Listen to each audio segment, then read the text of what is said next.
Hello नमस्कार दोस्तों।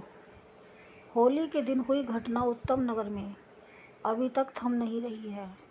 इस घटना से अब तक न जाने कितने परिवारों को दुख पहुंचा है। तरुण के परिवार वालों ने अपने घर का जवान बेटा खो दिया, लेकिन दूसरे समुदाय के लोगों के घर पर भी बुलडोजर चलाया गया। उस घर के परिवार के लोग भी घर से गायब हैं और कुछ पुलिस की हिरासत में हैं। सबसे बड़ी चुनौती पुलिस वालों की है। पुलिस फोर्स को दोनों समुदाय के लोगों को देखना पड़ रहा है। दोनों तरफ से रोकथाम करनी पड़ रही है। इस समय वहाँ पर हालात काफ़ी ख़राब हैं। जब से ये घटना घटी है तब से लेकर आज तक वहाँ पर बवाल दिन प्रतिदिन बढ़ता ही जा रहा है। कई संगठनों के लोग तरुण को इंसाफ दिलाने के लिए सड़कों पर उतर रहे हैं, जिससे मुस्लिम समुदाय के लोग काफ़ी परेशान हो रहे हैं और काफ़ी डरे हुए भी हैं।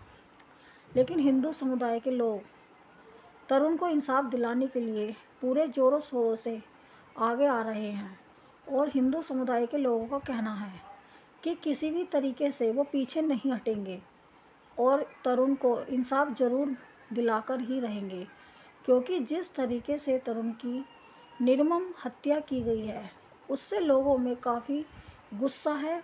लोग काफ़ी ज़्यादा परेशान हैं कि इतनी निर्मम तरीके से कोई किसी की हत्या कैसे कर सकता है। एक छोटी के बच्ची के हाथ से बलून गिर जाने की वजह से मुस्लिम समुदाय की महिला, जिसका नाम काली बताया गया, उसके ऊपर रंग की कुछ छींटें लगी थी।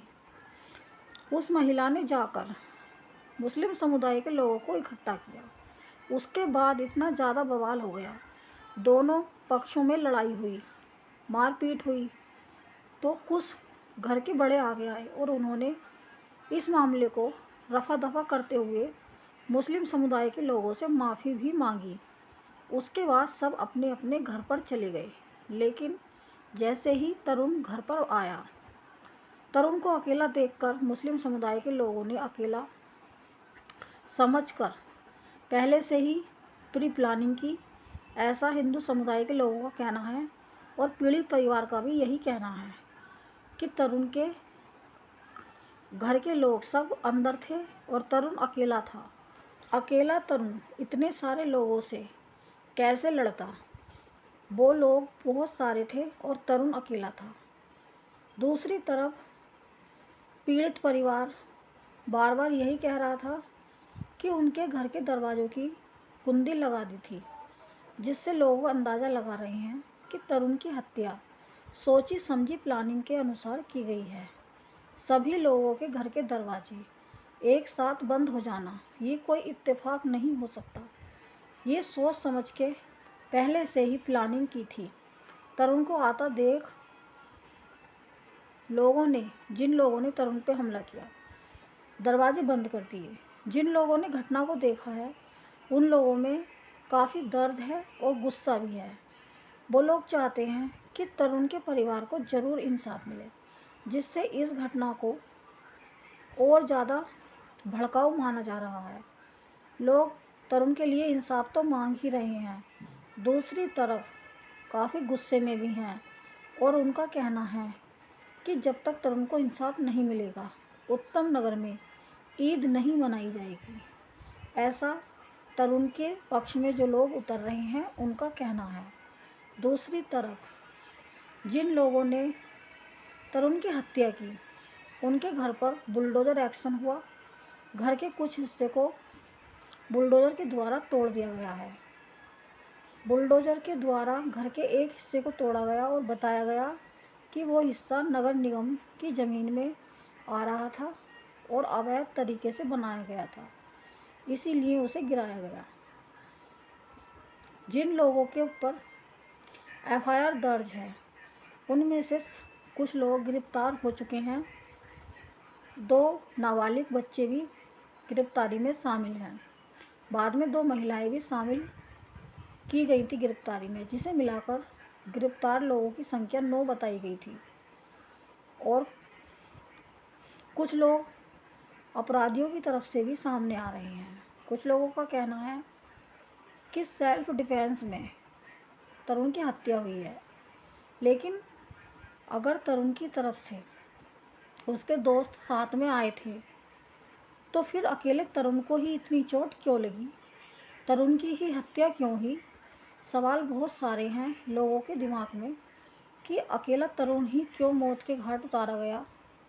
अगर तरुण के साथ उसके दोस्त थे तो वो कहाँ गए? या फिर मुस्लिम समुदाय के लोगों में से किसी के भी चोट क्यों नहीं लगी? सारी चोटें हिंदू समुदाय के लोगों के ही क्यों लगी? ये सब देखते हुए हिंदू समुदाय के लोगों का कहना है कि उन लोगों ने पहले से ही प्री प्लानिंग करके, रंग का सिर्फ एक बहाना था, तरुण को टारगेट बनाया और तरुण के ऊपर लाठी डंडों से बहुत सारे लोग टूट पड़े, जिसकी तरुण की मौके पर ही मौत हो गई। तरुण जब तड़प रहा था तो वहाँ पर बहुत सारे लोग देख रहे थे और कह रहे हैं कि जब तरुण मर नहीं रहा था तो उसके ऊपर पत्थर की सिल्ली से बार बार वार किया, जिससे उसकी बड़ी ही बेदर्दी से हत्या की है। इसीलिए लोगों में इतना गुस्सा है। क्या एक रंग की या दो रंग की छींटे पड़ जाने से मुस्लिम महिला हिंदू महिला तो बन नहीं गई थी? इसीलिए लोग काफ़ी परेशान हैं कि हमारे देश में ये किस तरह की घटनाएं घट रही हैं। सभी लोग परेशान हैं। उत्तम नगर की आग ठंडी नहीं होने का नाम ले रही। होली से लेकर अभी तक ये वहाँ पर बवाल पे बवाल हो ही जा रहा है। लोग घरों में बंद हैं, दुकानें बंद हैं, स्कूल नहीं जा रहे बच्चे, लोगों के काम धाम ठप हैं और कुछ लोग अपने घर से भी दूसरी जगह पर शिफ्ट हो रहे हैं। दूसरी तरफ पुलिस प्रशासन भी काफ़ी हरकत में है, सख्ती दिखाते हुए सारे रास्ते, चौराहे सभी को नोकाबंदी कर दी गई है। उत्तम नगर के चारों तरफ जितने भी सड़क चौराहे हैं उन पर पुलिस प्रशासन सख्त निगाहें अपनी जमाए हुए है, जिससे कोई भी व्यक्ति किसी भी तरह का दंगा ना भड़काए या कोई भी किसी का गलत फ़ायदा ना उठाए। पुलिस पूरी तरह से पुलिस प्रशासन अपनी व्यवस्था बनाए हुए है। लेकिन कब मिलेगा तरुण को इंसाफ? तरुण के परिवार वाले बस इसी बात का इंतज़ार कर रहे हैं। तरुण को इंसाफ दिलाने के लिए केवल तरुण के परिवार वाले ही नहीं बल्कि पड़ोसी भी उत्सुक हैं और भारत में बहुत सारे लोग हैं जो तरुण को इंसाफ दिलाना चाहते हैं। हर कोई चाहता है कि तरुण को इंसाफ मिले। जिन लोगों ने तरुण की इतनी बेरहमी से हत्या की उनको पुलिस गिरफ्तार तो कर चुकी है, लेकिन अभी तक कोई सख्त कार्रवाई नहीं की गई है जिससे परिवार को संतुष्टि मिले।